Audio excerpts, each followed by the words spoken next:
اکثر غیر مسلمانوں کی طرف سے یہ دعویٰ کیا جاتا ہے کہ ختنہ ہر مسلمان لڑکے کی سزا ہے۔ مسلمانوں کا کہنا ہے کہ یہ پیغمبر ابراہیم کی سنت ہے جو کہ انہیں ایک آزمائش کے طور پر ملی۔ اس کے برعکس عیسائیوں کی کتابوں میں لکھا ہے کہ حضرت ابراہیم علیہ السلام کا ختنہ ان کی بیوی نے سزا کے طور پر کیا۔ آج کی ویڈیو میں اسی اہم اسلام کے واجب رکن کے بارے میں بات کریں گے۔ ناظرین گرامی، آئیے سب سے پہلے تو اس بارے میں بات کرتے ہیں کہ ختنہ کی ابتدا کیسے ہوئی۔ یہودیوں اور پادریوں نے یہ واقعہ گھڑ رکھا ہے، بلکہ اکثر مسلمان بھی اس من گھڑت اور گمراہ کن واقعہ پر یقین رکھتے ہیں کہ حضرت ابراہیم علیہ السلام کی ایک بیوی دوسری بیوی سے حسد رکھتی تھی، جس کی وجہ سے حسد کرنے والی بیوی نے دوسری بیوی کے ناک کان میں چھید کر دیا، جس وجہ سے لڑکیوں میں ناک کان میں سوراخ کروا کر زیورات پہننے کا رواج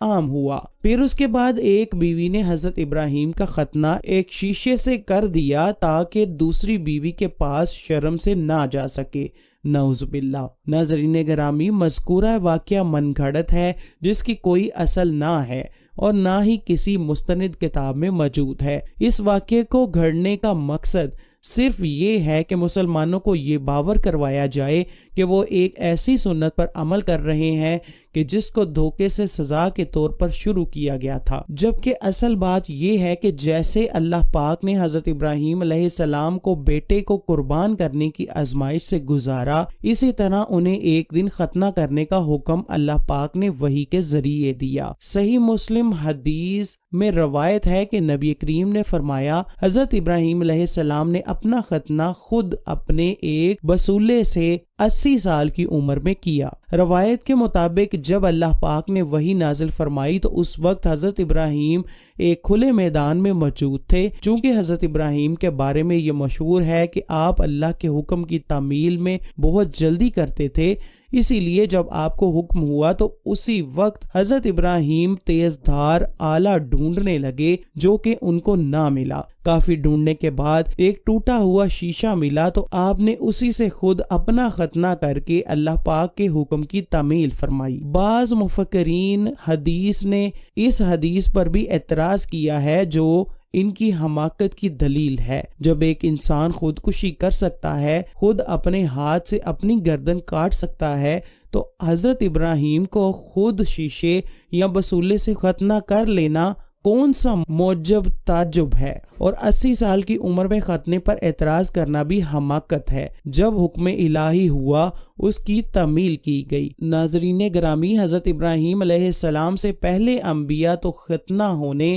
اور ناف کٹی ہونے کی حالت میں بطور اعزاز و اکرام کے پیدا ہوتے تھے، اور اس کی باقاعدہ عمومی سنت ہونے کی ابتدا حضرت ابراہیم خلیل اللہ علیہ السلام کے دور سے ہوئی۔ آپ نے خود اپنا ختنہ فرمایا اور پھر اس کے بعد اپنے بیٹے اسماعیل کا بھی ختنہ 13 سال کی عمر میں فرمایا۔ روح البیان حضرت ابن حجر اسقلانی بھی لکھتے ہیں کہ سب سے پہلے ختنہ کرنے والے انسان حضرت ابراہیم ہیں، جنہوں نے خود شیشے سے اللہ کے حکم کی تعمیل میں ختنہ کیا۔ اسی طرح فتح الباری میں روایت ہے کہ از روئے شرع مردوں کے لیے ختنہ کرنا سنت موقدہ ہے۔ سب سے پہلے حضرت ابراہیم علیہ السلام نے اپنی ختنہ خود اپنے ہاتھ سے کی اور عربوں میں بھی یہ سنت ابراہیمی رائج رہی۔ پھر رسول اللہ کی بعثت ہوئی تو آپ صلی اللہ علیہ وسلم نے بھی اس سنت پر انہیں برقرار رکھا اور انہیں مذہبی شعائر میں شامل فرمایا۔ مسلمان مذہب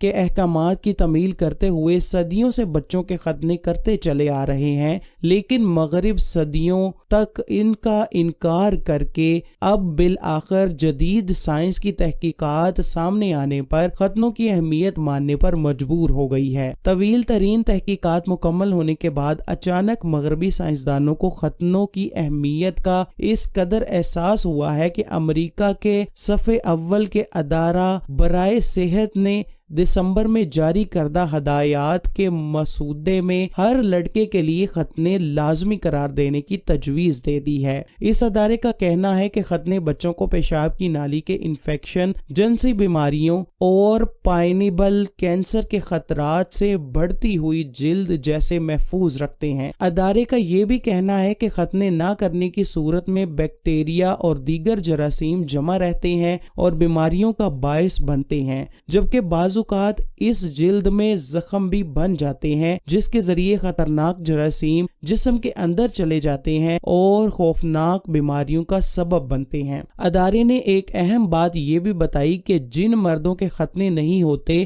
وہ جراثیموں کو شریک حیات میں منتقل کر کے ان میں کینسر کا سبب بھی بنتے ہیں۔ متعدد اعتراضات اور کچھ حلقوں کی طرف سے مخالفت کے باوجود ادارے سے کہہ دیا ہے کہ ختنوں کے بارے میں فوائد اس قدر واضح ہیں کہ اب ان کا انکار کرنا ممکن نہیں۔ مسلمان شخص تو اللہ تعالیٰ کے حکم کی تکمیل کرتا ہے اور اسلام کا معنی اور تقاضا بھی یہی ہے کہ اللہ تعالیٰ کے حکم کے سامنے سرخم تسلیم کیا جائے اور اس کی اطاعت بجا لائی جائے، چاہے اس حکم کی حکمت معلوم ہو یا نہ معلوم ہو، کیونکہ حکم دینے والا اللہ سبحانہ تعالیٰ ہے جو کہ خالق اور علم والا ہے۔ اسی اللہ نے انسان کو پیدا فرمایا ہے اور وہ جانتا ہے کہ ان کے لیے کون سی اشیاء بہتر ہے اور اس میں ان کی مصلحت اور بہتری ہے، اور ختنہ کرنا بھی انہی شرعی احکام میں سے ہے جنہیں آپ نے اطاعت و فرما برداری کرتے ہوئے